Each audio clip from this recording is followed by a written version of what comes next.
Salut tout le monde, c'est la Greuze de Betcliver et aujourd'hui on est avec mon ami Fred pour un podcast sur la NBA. Comment ça va Fred? Ça va et toi, la grosse en forme? Ça va, impeccable vu la carte donc de demain, donc le 3 novembre, il y a de quoi être en forme. Ouais. Ah, c'est mercredi Panzani. Ouais. Donc Ça bon, fera plaisir à le jus. ouais, on va rentrer dans le vif du sujet. Sur Monsieur XBet, donc voilà, partenaire Betcliver bien entendu. Donc, tu me dis si je me trompe, hein, on a pris Ouais, Atlanta ouais, à 2-11. On a pris les Cavs aussi, donc Cleveland Cavaliers à 2-11 aussi. ouais, On a pris le Heat H-6,5 à 1,92. ouais. Suivi des Pistons H plus 11,5 à 1,91. Et le Jazz H plus 5,5 à 1,91. Voilà. Pas mal C'est de, ça. pas mal de matchs là. On a sélectionné pas mal de matchs. Donc voilà, je te laisse un peu expliquer le pourquoi du comment. Ouais, ben, comme tu viens de le dire, on a pris beaucoup de dogs, mais c'est un peu la saison. Les équipes ne sont pas tout à fait calées pour certaines. Pour d'autres, ben, on a décidé de les prendre parce que ça nous paraissait opportun. Donc, tu as parlé d'Atlanta qui se déplace à New York. Trae Young, c'est une salle de Madison Square Garden qu'il adore. L'année dernière, il les avait martyrisés en playoff. Et les Hawks sortent d'une mauvaise prestation où Trae Young a été complètement muselé. Donc, je pense que ce soir, ils seront bien dans leur jus pour sortir un gros match. Alors, c'est à tenter, sans regret, hein, parce que c'est dehors. Enfin, bon, les spreads sont très serrés, donc ça veut dire que c'est du 50-50. Et il me semble que, comme il nous semblait qu'à Atlanta, il y avait peut-être un coup à jouer. Bon, il faut y aller sur des mises assez petites sur les dogs, quand c'est pas favori, mais bon, ça peut rentrer dans le jus. C'est pas incohérent. Ben, Après, ouais, ça peut. Après, ça a été moi, quand je suis allé voir un peu sur les sites, là, sur Flashcore, de suite de te dire, punaise, c'est un peu normal que les Hawks soient en dog parce que c'est vrai que les Knicks, chez eux, c'est pas ignoble, on va dire. Après, comme ah oui, toi, oui, c'est très qualitatif. Ouais, c'est Tu as ça. raison. Tu as Après, raison, mais là, voilà, on tente le coup. Tu as raison. Tout se tient en fait. Donc, ça peut être une surprise, comme ça peut New York peut s'imposer, mais c'est des bêtes sans regret parce que c'est un peu risqué. Il faut y aller mollo et voilà.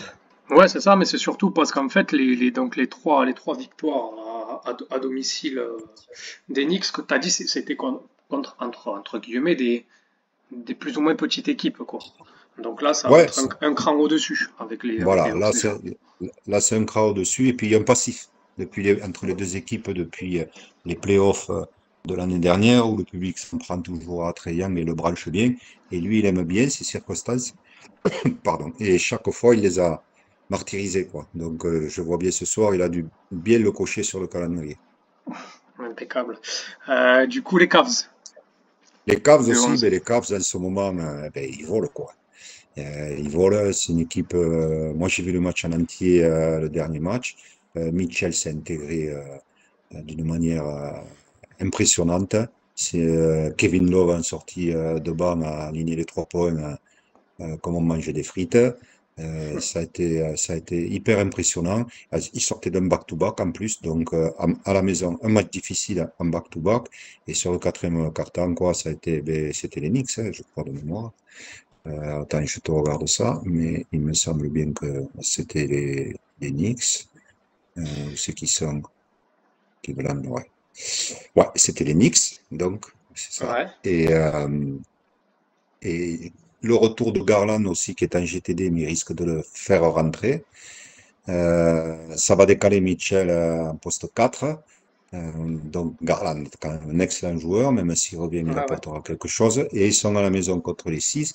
Qui les 6, bon, ben ma foi, c'est pas mal, mais c'est pas terrible non plus.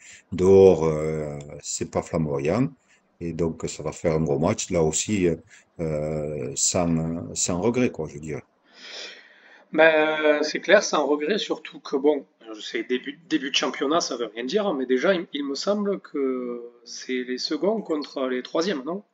C'est ça, c'est un gros Ouais. match, de toute Donc voilà, façon. c'est un beau match, quoi. Ça va être un beau match, ça aussi. Et sur la forme du moment, les Cavs, Ouais, c'est pas idiot. Voilà. c'est ça. Ouais, ouais.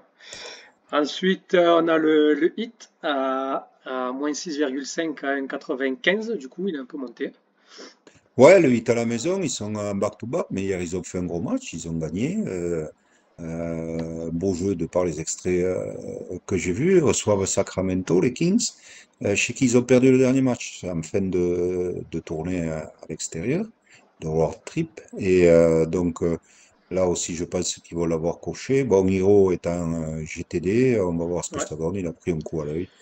On va voir ce que ça donne. Mais bon, le 8, voilà, c'est encore une équipe qui n'est pas encore bien, bien au point. Ça peut être un match qui délance définitivement. Donc, bon, le spread n'est pas trop, trop, trop levé non plus parce que bon, les Kings, ça a gagné le dernier match. Ils sont pas dans une forme excellente. Et bon, c'est les Kings, hein, donc une équipe en construction aussi. Mhm, ouais. Donc, bon, c'est logique aussi. Et, et il me semble que c'est sur ce match-là où il y a un passif de. Enfin, ils se sont pas joués il y a 2 jours, 2, 3 jours. Si, c'est ça, ils Ouais. se sont joués il y a 2 jours. Ouais. C'était la fin du road trip de Miami Ouais. et Miami a perdu. Le Heat a Voilà. perdu. Du Donc, coup, ça peut être pas mal. Tu sais, ils vont avoir un peu ça ça. peut être pas mal parce Ils ont qu'en envie de gagner plus, à la maison. ouais, dans ce genre de confrontation-là, sur 2 jours ou 4 jours, où il y en a les retours, là, généralement, ben, c'est tantôt win, tantôt off, c'est-à-dire que de 1-0, tu passes à 2-0, ou de 1-1, tu reviens à 1-1. Mais là, bon, ça m'étonnerait quand même que les Kings, ça voyage mal quand même. Les Kings, ça voyage mal. D'accord. Donc, ouais, hit H-5, 6,5, pardon. Du coup, juste après, on a les Pistons. H plus 11,5. C'est Ben ouais, un Les gros spread. Pistons, ouais, c'est pareil, c'est-à-dire que ben, c'est le match retour. Après, le match retour, ça reste à Milwaukee, mais les Bucks ont bien patiné le dernier match, ils ont gagné que de 2 points. Et les Pistons, ma foi, ouais, ça perd, mais ça perd pas de beaucoup, ça a joué du gros. Et bon, là, par contre, le H il me semble jouable. Il est un peu haut. Après, ça peut faire, comme on disait, comme tu disais tout à l'heure, ça peut faire du Bucks à plus 20 et on n'en parle plus. Mais enfin bon, ça peut être serré quand même. Ils les ont tenus. Ça s'est joué dans la dernière minute, le dernier match. Donc, Ouais, c'est c'est ça. pour Ben, dire. je t'avais dit en off que, bon, souvent en NBA et en basket en général, tu sais, quand il y a une équipe qui met 20 points, je sais pas, je dis une bêtise, hein, mais dans les 6 dernières minutes du quatrième, ils font tourner l'équipe. Du coup, ça laisse un peu, ça fait un peu revenir là, donc en l'occurrence les Pistons. Et le H, il est largement jouable, quoi. Ouais, parce que le match dernier, ils étaient bien devant, les Bucks, hein. Et puis, les Ouais, Pistons sont voilà, ouais, revenus exactement, et voilà. ça a commencé à choucrouter. Et de mémoire, ils étaient à égalité les 4-3, 2 dernières minutes. Et ça s'est joué dans la dernière minute.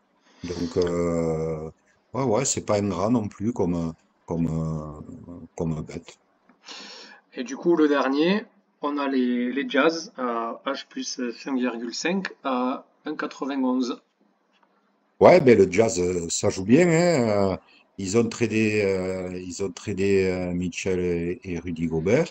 Et on voit que le problème, c'était pas entre Mitchell et Gobert, mais c'était plutôt le problème de meneur, donc de Mike Conley.